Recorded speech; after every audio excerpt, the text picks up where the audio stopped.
L'espace urbain doit mieux intégrer la question de l'eau pour contribuer à la lutte contre le changement climatique. Le 14 décembre dernier, une conférence s'est tenue à Paris autour de ce défi, la réintroduction de l'eau en ville. De plus en plus de municipalités se penchent sur cette problématique et appliquent des techniques alternatives avec succès. Bonjour Nadja Bédoc. Bonjour. Chargée de mission Eau bien commun à la Fondation France Liberté. Cadre de vie, espace urbain, santé publique, jardin partagé et vivre ensemble doivent donc être conjugués en y intégrant l'eau. Alors on a vu avec vous la semaine dernière que des techniques alternatives existent pour gérer l'eau en ville. Ce ne sont pas que des grandes idées qui n'existent que sur le papier. Des villes les ont mises en pratique et sont passées des intentions aux actes. Oui, un exemple qui est particulièrement intéressant, c'est l'exemple de la ville de Douai, qui en fait a été une collectivité particulièrement novatrice sur la question, puisqu'elle a mis en place une politique de gestion alternative des eaux de pluie dès les années 90. La motivation première de la ville de Douai est intéressante puisqu'elle n'était pas la lutte contre le changement climatique, mais vraiment la lutte contre les inondations.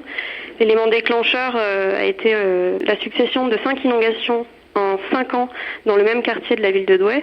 Et donc face à ça, les experts se sont demandé comment on peut lutter contre ça et donc on met en place des techniques donc de gestion alternative en insérant des structures alvéolaires sous les espaces verts qui permettent d'infiltrer l'eau dans le sol, en installant des réservoirs de stockage des eaux de pluie sous les voiries.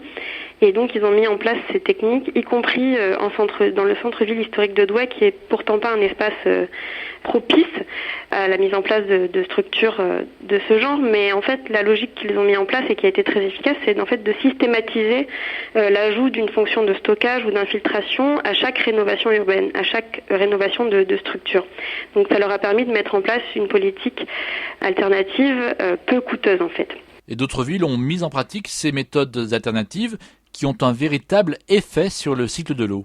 Oui, il y a d'autres villes qui ont été novatrices sur la question. On peut penser par exemple à la ville de Rennes ou de Valenciennes.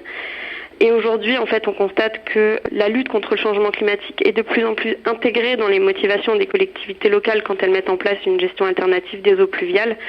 On peut penser par exemple à la ville de Strasbourg, à Lyon, Paris, Besançon, où on constate que dans leur plan d'adaptation au changement climatique, la gestion alternative des eaux pluviales est de plus en plus intégrée dans ces plans et notamment encouragée par une législation récente allant dans ce sens en France.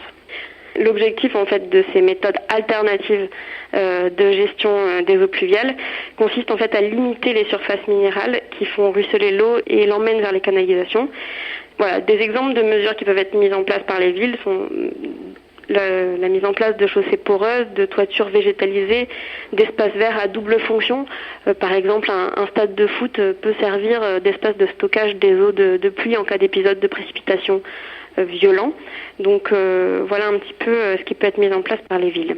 Et France Liberté a publié un livret intitulé « Gestion des eaux pluviales en milieu urbain, engagez-vous dans la lutte contre le changement climatique ». Un livret à retrouver sur le site de France Liberté, france-liberté.org. Merci Nadja Bédoc. Merci à vous. Monde solidaire à retrouver sur fréquence-terre.com. Philippe Bourri, Fréquence Terre.